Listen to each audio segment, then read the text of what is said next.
प्यारे बच्चों, मेरे प्यारे दोस्तों, मेरे प्यारे विद्यार्थियों, आप लोगों का मेरे YouTube channel world education family में तहे दिल से स्वागत है। हर दिन की भांति आज मैं फिर आप लोगों के लिए धमाका टॉपिक लेके आया हूं और आज का टॉपिक है क्लास 12 में जो टेंस हैं, जो काफी इंपॉर्टेंट चैप्टर है, जिससे कम से कम 15 से 20 ऑब्जेक्टिव पूछते हैं। पूरा क्वेश्चन टेंस से भरे हुए रहते हैं। तो बोर्ड में हम लोग टेंस का तैयारी कैसे करेंगे, वही टॉपिक लेके आज मैं आया हूं। इसलिए क्लास 12 के जो बच्चे हैं, जो 2022 में इस बार फाइनल बोर्ड के एग्जाम में अपियर होंगे, आप लोगों के लिए ये वीडियो बहुत ही सुपर धमाका और महत्वपूर्ण वीडियो है। तो हम लोग थोड़ा बोर्ड की तरफ आते हैं। हम लोग का हेडिंग है क्लास 12 के बोर्ड एग्जाम के लिए टेंस का धमाका तैयारी। क्लास 12 के बोर्ड एग्जाम के लिए टेंस का धमाका तैयारी। Important rules of tense for final board exam. Important rules of tense, tense का महत्वपूर्ण rule for final board exam.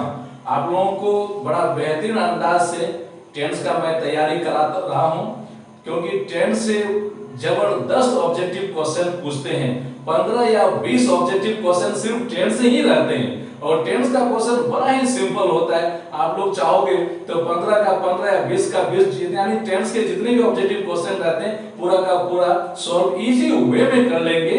इसलिए आज का वीडियो में आप लोगों को अंत तक बने रहना है और टेंस का तैयारी का पूरा फायदा लेना है। तो एक चीज हम लोग गौर करते हैं कि टोटल ऑब्जेक्टिव इस बार भी 100 ही रहेगा। ये कंफर्म है कि इस बार भी 100 ऑब्जेक्टिव ही रहेंगे। तो ये 100 ऑब्जेक्टिव में 60 ऑब्जेक्टिव पूछता है आपको ग्रामर से। गौर करोगे, 60 ऑब्जेक्टिव पूछता है ग्रामर से और 40 ऑब्जेक्टिव क्या कहता है कि पूछेगा आपको बुक पोर्शन से। लोग बोलते हैं बुक पर्सन, लेकिन पर्सन नहीं होता है, पोर्शन होता है। पर्सन माने पुरुष हो जाता है और पोर्शन माने अंश या हिस्सा। तो हम लोग का जो इस बार भी 100 ऑब्जेक्टिव रहेंगे, 100 ऑब्जेक्टिव में 60 ऑब्जेक्टिव मेरा ग्रामर से होगा और 40 ऑब्जेक्टिव मेरा बुक पोर्शन से होगा। तो हम लोग क्या कहता है कि 60 और 40 को जोड़ेंगे तो 100 ऑब्जेक्टिव हो जाएंगे। तो ग्रामर से जो 60 ऑब्जेक्टिव रहते हैं उसमें से 15 से 20 ऑब्जेक्टिव सिर्फ टेंस से रहते हैं। पूरा क्वेश्चन टेंस से भरा हुआ रहता है। इसलिए टेंस पर हम लोग को विशेष ध्यान देना है, टेंस को डीपली पढ़ना है, टेंस का रूल को एकदम गेट बाय हार्ट मुंहजुबान कंठस्थ कर लेना है और पूरा का पूरा क्वेश्चन टेंस का उठा लेना है।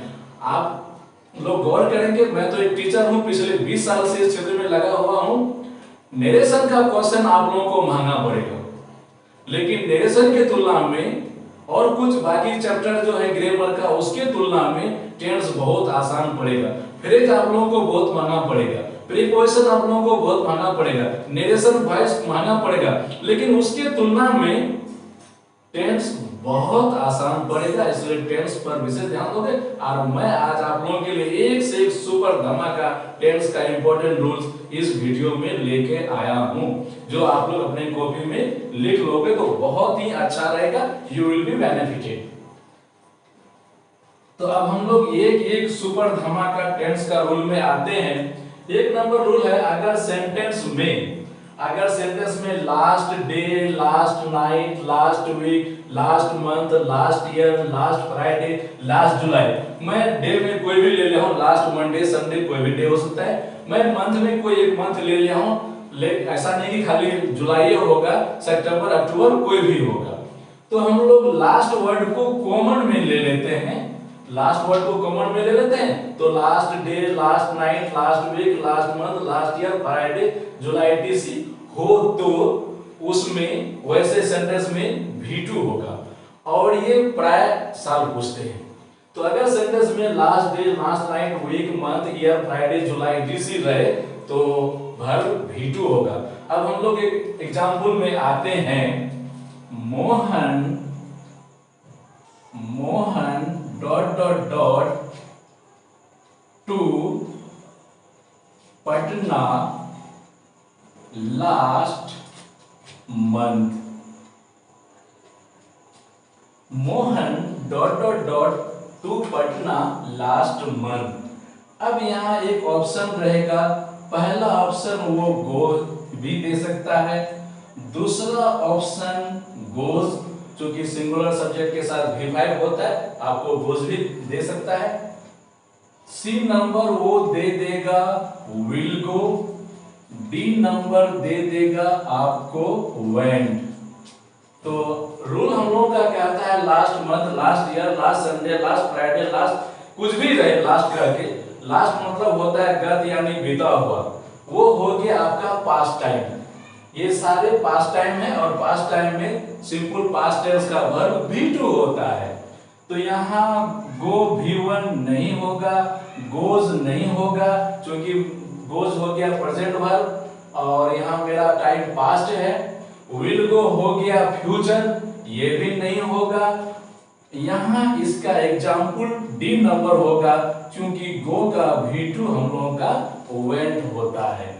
तो अगर किसी सेंटेंस में last day, last night, last week, last month, last year, last Friday, Sunday या जुलाई, जनवरी कुछ भी रहे, तो वैसे सेंटेंस में V2 होगा और ये टेंस का बड़ा ही सुपर धमाका रूल है। इस रूल से एवरी ईयर आपको पूछते ही हैं। अब हम लोग दूसरा रूल में आते हैं।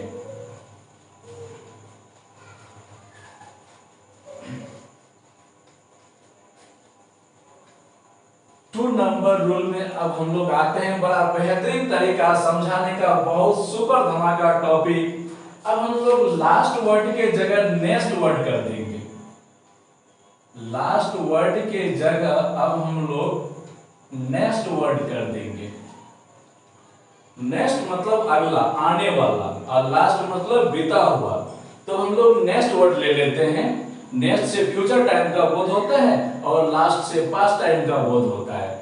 तो अगर किसी सेंटेंस में next day, next night, next week, next month, next year, next Friday, next July या नेक्स्ट क्या कहता है संडे, मंडे, जुलाई, फरवरी कुछ भी रहे, तो सिंपल फ्यूचर टेंस का वर्ब शैल या विल प्लस V1 होगा।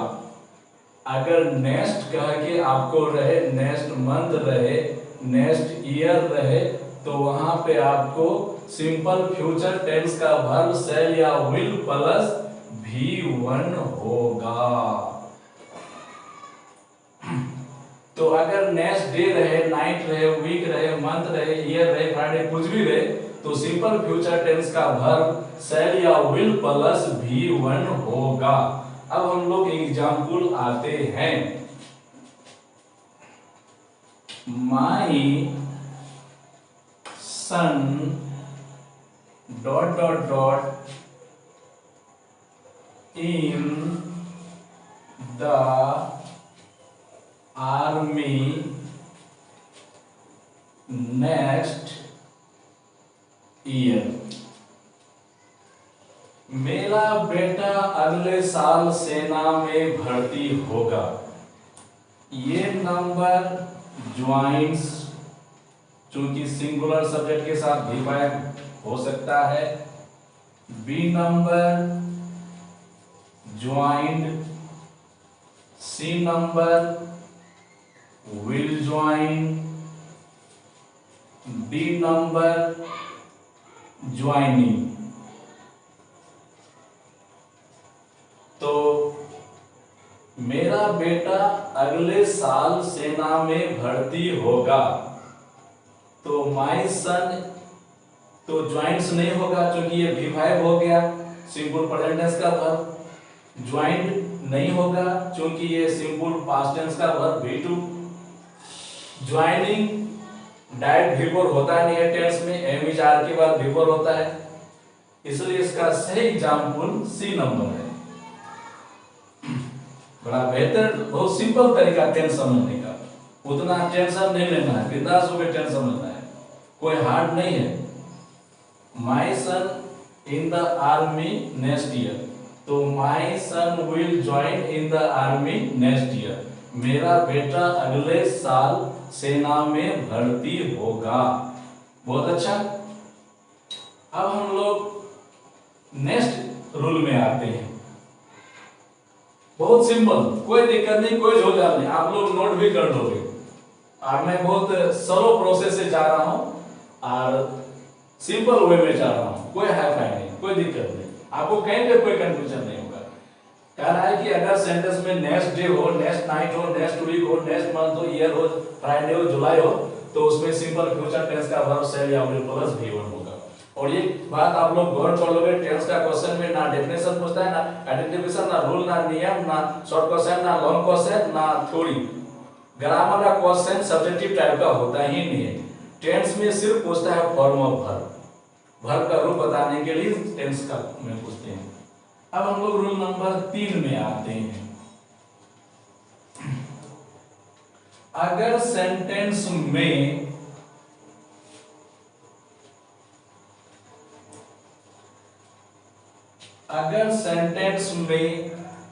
ईस्टरडे हो, अगर सेंटेंस में ईस्टरडे हो, एगो हो, तो कौन वर्ब होगा? दोनों बड़ा धमाका टर्म है। अगर सेंटेंस में ईस्टरडे हो तो एगो हो तो क्या होगा? ईस्टरडे और एगो ये दोनों मेरा हो गया पास्ट टाइम। ईस्टरडे और एगो ये दोनों मेरा हो गया पास्ट टाइम, तो मेरा वर्ब होगा पास्ट, वर्ब भी मेरा होगा पास्ट ही वर्ब होगा, और पास्ट वर्ब होता है V2। तो अगर सेंटेंस में ईस्टरडे हो, एगो हो, तो पास्ट टाइम हुआ, ईस्टरडे और एगो पास्ट टाइम। ईस्टरडे माने बीता हुआ कल, एगो माने पहले, तो पास्ट वर्ब, और पास्ट वर्ब V2 होता है, इसलिए ईस्टरडे और एगो रहे तो मेरा V2 होगा। अब इसका एगो को लेके बहुत बार एग्जाम में पूछा है, हम एक एग्जांपल लेते हैं। ही, थोड़ा मैं अपने जमाने का पैटर्न पे थोड़ा एग्जांपल देता हूं। पूरे ग्रामर में और हम लोगों के जमाने में यही पैटर्न था कि वर्ब को घेर दिया जाता था, वर्ब को घेर दिया जाता था, और ग्रामर का भी यही पैटर्न है। He live this village 5 years ago। Grammar में खाली मैं बिहार बोर्ड का ही पैटर्न में नहीं जा रहा हूं, मैं हर बोर्ड का और हर एग्जाम का पैटर्न में जा रहा हूं। क्या कहता है कि आप कॉम्पिटिटिव एग्जाम में आगे जाइएगा, railway, SSC, UDC, LDC, TT वगैरह में भी जाइएगा, तो वर्ब का रूप इस तरह से पूछता है। तो 5 years ago ये हो गया आपका पास्ट टाइम, ये हो गया पास्ट टाइम, और पास्ट टाइम में होता है वर्ब V2, यानी वह 5 साल पहले ही इस गांव को छोड़ दिया था। लीव माने होता है छोड़ना, तो लीव का V2 हो गया मेरा लेफ्ट, लीव का V2 मेरा हो गया लेफ्ट। बहुत अच्छा कि अगर किसी सेंटेंस में ईस्टरडे रहे, एगो रहे, तो वो पास्ट टाइम होता है, और पास्ट टाइम में पास्ट वर्ब V2 होगा। तो he dot dot dot live this village 5 years ago, past time V2, और लिव का V2 हो गया लेफ्ट। एगो भी एग्जाम में बहुत देता है।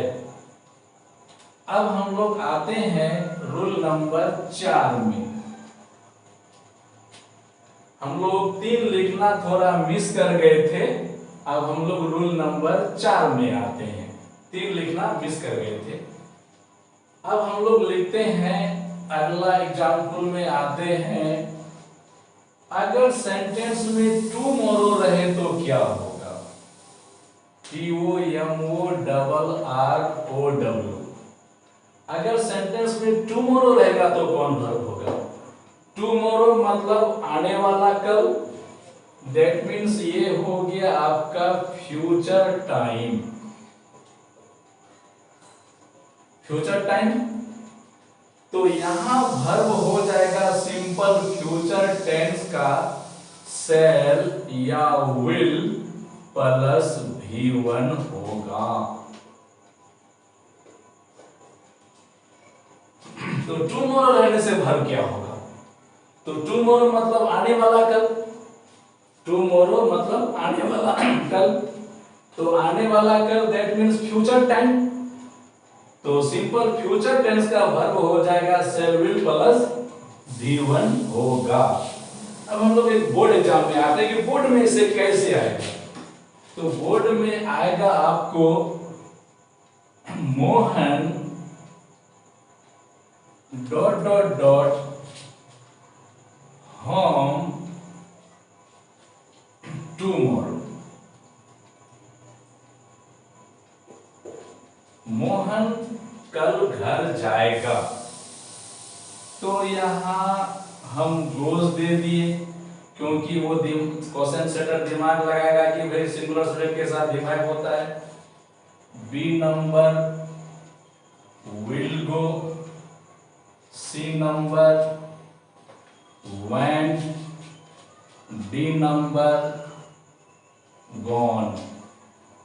तो Mohan dot dot home tomorrow, Mohan कल घर जाएगा। तो गोज का कोई मुद्दा नहीं, ये present verb, went past verb, gone V3 होने का यहाँ कोई मुद्दा नहीं क्योंकि सेंटेंस में डायरेक्ट V3 नहीं होता है, एजुअली वर्ब के बाद V3 होता है। तो इसका सुटेबल आंसर है will go. Mohan will go home tomorrow, Mohan कल घर जाएगा। कितना सिंपल टेंस, कितना अच्छा, कोई झोल झाल नहीं, कोई झमेला नहीं। अब हम लोग रूल नंबर 5 में आते हैं।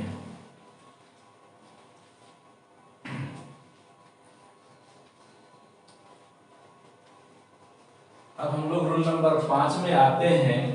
बड़ा बेहतरीन रूल है कि to, do, does and did के बाद हमेशा V1 होता है। गौर करेंगे, बड़ा मैं बेहतर रूप से आपको यहां लिख देता हूं कि डू, डज, डीड के बाद हमेशा V1 होता है। डू, डज, डीड के बाद V1 होता है। ये ग्रामर का काफी सुपर धमाका टॉपिक है। अब मैं एक एग्जाम्पल आता हूं बोर्ड का।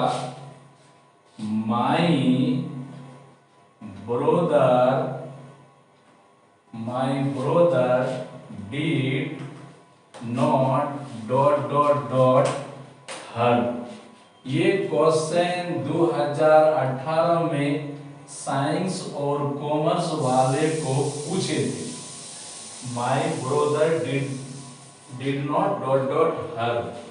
तो मैं आपको एक नंबर एग्जाम्पल देता हूँ CHOSE। बी नंबर एग्जाम्पल देता हूँ CHOOSE। सी नंबर एग्जाम्पल देता हूँ CHSSING। और डी नंबर एग्जाम्पल देता हूँ CHOSEN। तो अभी हम लोग रूल में देखें कि डीड के बाद V1 होता है, तो ये V2 है। आपका चूजिंग V4 है, चूजन आपका V3 है। और रूल में कह रहा है कि V1 होगा, तो V2 भी नहीं, ए नंबर भी नहीं, सी नंबर भी नहीं, डी नंबर भी नहीं। चूज का V1 ये है CHOOSE। तो माई ब्रोदर डिड नॉट चूज हर, मेरे भाई ने उसे पसंद नहीं किया। तो ये क्वेश्चन 2018 में पूछा भी है। देखिए आप लोग गौर करके, टेंस कितना सिंपल वे में हम आपको समझा रहे हैं, कितना अच्छा। अब हम लोग आते हैं रूल नंबर 6 में। अब हम लोग रूल नंबर 6 में आते हैं। बड़ा बेहतरीन रूल है कि हैव, हैज एंड हैड के बाद हमेशा V3 होता है। गौर करोगे, हैव, हैज और हैड के बाद हमेशा V3 होता है। हम लोग इसको बढ़िया से घेर देते हैं। क्योंकि मैं आज आपको बड़ा साफ सुथरा सिस्टमेटिक वे में धीरे से बिंदास होकर पढ़ाता हूं, क्योंकि ये फाइनल बोर्ड एग्जाम का तैयारी है और मैंने कहा कि पूरा क्वेश्चन 10 से भरा हुआ रहता है, इसलिए हम लोग बड़ा सीरियसली तैयारी करेंगे। इसका एक एग्जाम्पल देता हूं। He has ... 3 letters. तो हम लोग ये नंबर में देते हैं राइट, बी नंबर में देते हैं रोट, सी नंबर में देते हैं रिटन, डी नंबर में देते हैं ऑप्शन राइटिंग। तो ही हैज ... 3 लेटर्स, वह 3 खत लिख चुका है, वह 3 खत लिख चुका है। तो राइट तो मेरा V1 हो गया, ये आंसर नहीं होगा। रोट मेरा V2 हो गया, ये भी नहीं होगा। राइटिंग मेरा V4 हो गया, ये भी नहीं होगा। क्यों नहीं होगा भाई?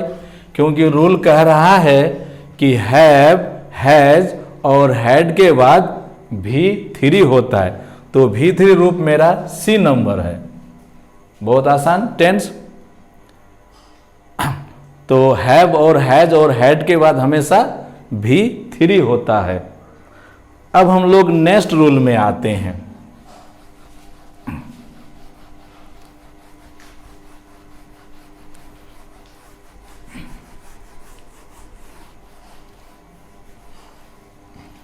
नेक्स्ट रूल में आते हैं कि रूल नंबर 7, प्रीपोजिशन के बाद हमेशा V4 होता है।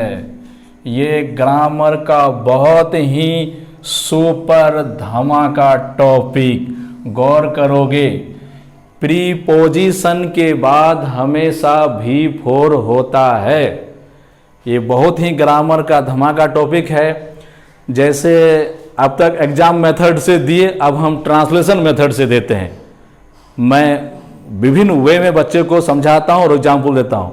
अगर हम लोग सिंपली बोले वह पढ़ने में तेज है, तो इसका इंग्लिश होगा he is intelligent in reading. He is intelligent in reading, तो वह पढ़ने में तेज है। इसका हम लोग बनाते हैं वह पढ़ने में तेज है। एज, एज माने होता है जैसे।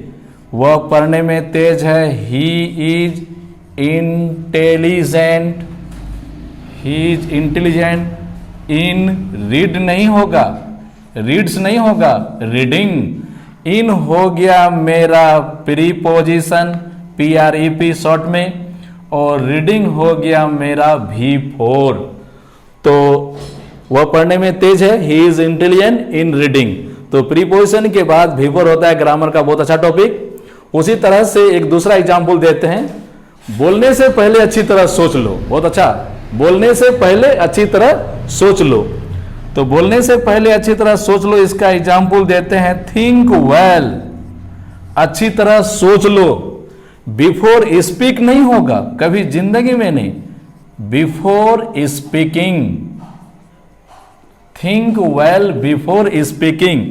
तो बिफोर वर्ड मेरा हो गया प्रीपोजिशन और स्पीकिंग वर्ड हो गया मेरा V4। तो बहुत अच्छा ग्रामर कि प्रीपोजिशन के बाद हमेशा V4 होता है। जैसे he is intelligent in reading, वह पढ़ने में तेज है। बोलने से पहले अच्छी तरह सोच लो। Think well before speaking, think well before speaking. बोलने से पहले अच्छी तरह सोच लो। अब हम लोग रूल नंबर 8 में आते हैं। Rule number 8। रूल नंबर 8 आपको स्पोकन के लिए टेंस का धमाका टॉपिक है। नो के बाद हमेशा V4 होता है। स्पोकन के लिए ये बहुत अच्छा चीज है। नो के बाद हमेशा V4 होता है। जैसे कोई पढ़ाई लिखाई नहीं, नो टीचिंग। कोई घूमना फिरना नहीं, नो वॉकिंग। कोई क्या कहता है, नाच गान नहीं, नो डांसिंग नो सिंगिंग, कोई ठग नहीं, कोई ठग लीला नहीं, नो चीटिंग। तो नो के बाद बहुत अच्छा टॉपिक है कि हम लोगों का V4 होते हैं, नो के बाद V4 होते हैं। जैसे हम लोग एज में आते हैं, नो टीचिंग, कोई पढ़ाई लिखाई नहीं, नो डांसिंग, कोई नाच गान नहीं, कोई घूमना फिरना नहीं, नो वॉकिंग, कोई ठग लिल्ला नहीं, नो चीटिंग। तो ETC अब हम लोग जो भी लें, क्या कहता है कि नो के बाद हमेशा V4 होता है। जैसे नो चीटिंग, नो टीचिंग, कोई पढ़ाई लिखाई नहीं, no dancing, no walking, no cheating. ये भी ग्रामर का बहुत अच्छा टॉपिक कि नो के बाद हमेशा हम लोगों का V4 ही होते हैं, नो के बाद हमेशा V4 होते हैं। बहुत अच्छा ग्रामर का topic, no cheating, no walking, no dancing, no singing, no laughing, no smiling. झाड़ के स्पोकन में, स्पोकन के लिए बहुत अच्छा टॉपिक है ये, रूल स्पोकन के लिए बहुत अच्छा है। नो लाफिंग, कोई हंसी नहीं, no smiling, no cheating, no teaching, no reading, no parking, no walking, no dancing. झाड़ के बोलिएगा। अब हम लोग रूल नंबर 9 में आते हैं कि अगर सेंटेंस में एज इफ हो, एज इफ का माने होता है मानो। अगर सेंटेंस में एज दो हो, अगर सेंटेंस में आई विश हो, अगर सेंटेंस में एज इफ हो, एज इफ मने मानो, एज दो मने भी मानो, आई विश अगर हो तो सिंपल पास्ट टेंस का वर्ब V2 होगा। अगर सेंटेंस में एज इफ हो, एज दो हो, आई विश हो तो सिंपल पास्ट टेंस का वर्ब V2 होगा। मैं एक धमाका टॉपिक एज में आपको देता हूं। ही टॉक्स, वो बातें करते हैं, एज इफ मानो he dot dot dot everything. तो इसका ये नंबर ऑप्शन देता हूं मैं new, KNEW। B number option देता हूं KNOW। सी नंबर ऑप्शन देता हूं knows, V5। D number option देता हूं नोइंग। तो 99% स्टूडेंट इस सेंटेंस का आंसर देगा नोज, क्योंकि वो देखेगा कि वह बातें करता है, ही टॉक्स, वह बातें करता है, ही टॉक्स। तो क्या कहता है, एज इफ ही में भी होगा ही नोज, क्योंकि वह ऐसी बातें करता है मानो वो सब कुछ जानता है। लेकिन ग्रामर कहता है कि अगर सेंटेंस में एज इफ हो, एज दो हो, आई विश हो तो हम लोगों का वर्ब होगा V2। तो यहां मेरा सुइटेबल आंसर है V2 में न्यू, नो का V2 न्यू। ये हम लोगों का रूल नंबर था 9। ये हम लोगों का रूल नंबर था 9। अगर सेंटेंस में एज इफ हो, एज दो हो, आई विश हो तो पास्ट वर्ब V2 होगा। ये एग्जाम्पल बहुत बार एग्जाम में पूछा है, हर ग्रामर और गेस्ट पेपर में मिलेगा। ही टॉक्स, वो बातें करता है, एज इफ मानो, ही न्यू एवरीथिंग। तो ये टर्म के बाद V2 होता है, मैं नहीं ग्रामर कहता। और बहुत सुपर धमाका टॉपिक है, इससे एग्जाम में पूछते भी काफी हैं। अब हम लोग आते हैं पॉइंट नंबर 10 में। अब हम लोग आते हैं पॉइंट नंबर 10 में। अगर कोई सेंटेंस में पॉइंट ऑफ टाइम हो या पीरियड ऑफ टाइम हो, अगर किसी सेंटेंस में पॉइंट ऑफ टाइम हो या पीरियड ऑफ टाइम हो, प्लस एक चीज और होना होगा, सिंस या फॉर प्रीपोजिशन। तो अगर सेंटेंस में पॉइंट ऑफ टाइम हो या पीरियड ऑफ टाइम हो तथा सिंस और फॉर प्रीपोजिशन हो तो प्रेजेंट परफेक्ट कंटिन्यूअस टेंस का वर्ब हैव या has plus been plus V4 होगा। तो गौर करेंगे, अगर सेंटेंस में पॉइंट ऑफ टाइम या पीरियड ऑफ टाइम, या इसलिए कि कोई भी एक सेंटेंस में या तो पॉइंट ऑफ टाइम होगा या पीरियड ऑफ टाइम होगा, तो और सिंस और फॉर प्रीपोजिशन हो तो वहां हैव या has plus been plus V4 होगा। ये रूल से एक एग्जाम में जरूरत से ज्यादा पूछता है, काफी पूछता है। हम लोग एग्जाम्पल में आते हैं कि he dot dot dot a book for 2 hours. ये फॉर 2 आवर्स हो गया मेरा पीरियड ऑफ टाइम। अब ऑप्शन में देगा रीड्स, सबसे पहले सब बच्चा टिक मारेंगे, वह किताब पढ़ता है, he reads a book. B number में देगा इज रीडिंग, वह किताब पढ़ रहा है 2 घंटे से, बच्चा ये भी सही ही दे देंगे। सी नंबर में देगा हैज बीन रीडिंग और डी नंबर में देगा आपको विल रीडिंग। तो रीड्स नहीं होगा, simple present tense. Is reading present continuous tense, यह भी नहीं होगा। विल रीडिंग तो ग्रामर में सही है ही नहीं, क्योंकि विल के बाद V1 होता है, V4 नहीं होता है। कभी कभी बहुत सारा ऑप्शन अजब गजब देता है, इसलिए हम भी एक तो अजब गजब ऑप्शन दे दिए। तो हम लोग का सही ऑप्शन है हैज बीन रीडिंग। तो अगर सेंटेंस में पॉइंट ऑफ टाइम हो, पीरियड ऑफ टाइम हो या प्लस सिंस या फॉर प्रीपोजिशन हो तो प्रेजेंट परफेक्ट कंटिन्यूअस टेंस का वर्ब हैव या हैज बीन प्लस V4 होगा। ये रूल काफी सुपर धमाका रूल है और इस रूल से पढ़ा हर साल पूछते हैं। अब हम लोग और एक रूल आज आते हैं, शुभ संख्या 11 में मैं आपका खत्म कर दूंगा।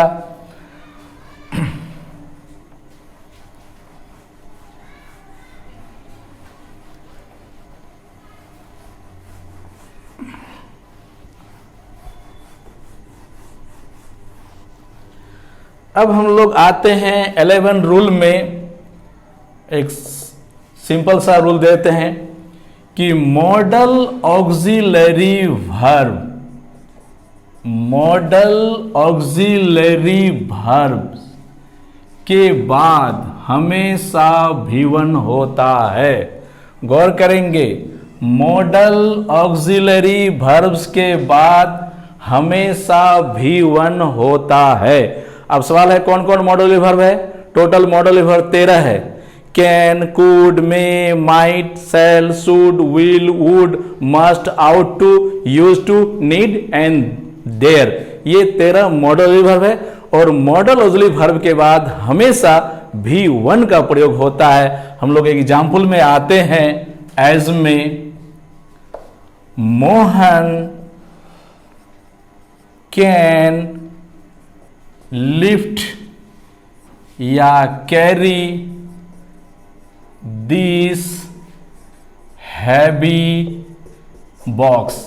मोहन इस भारी बक्सा को उठा सकता है या ढो सकता है। तो मोहन यहां पे मेरा सिंगुलर सब्जेक्ट है। सिंगुलर सब्जेक्ट के बाद लोग जानते हैं कि V5 होता है, लेकिन फिर यहां V1 क्यों हो गया? क्योंकि सिंगुलर सब्जेक्ट में तो V5 होता है, जैसे मोहन पढ़ता है, मोहन रीड्स, तो फिर मोहन के साथ यहां V1 क्यों हो गया? यहां V1 मोहन के साथ इसलिए हुआ क्योंकि कैन मेरा यहां पे मॉडल ऑक्सिलरी वर्ब है। और ये ग्रामर का बहुत ही सुपर धमाका टॉपिक है कि मॉडल ऑक्सिलरी वर्ब के बाद हमेशा V1 होता है। Thank you my friends and students.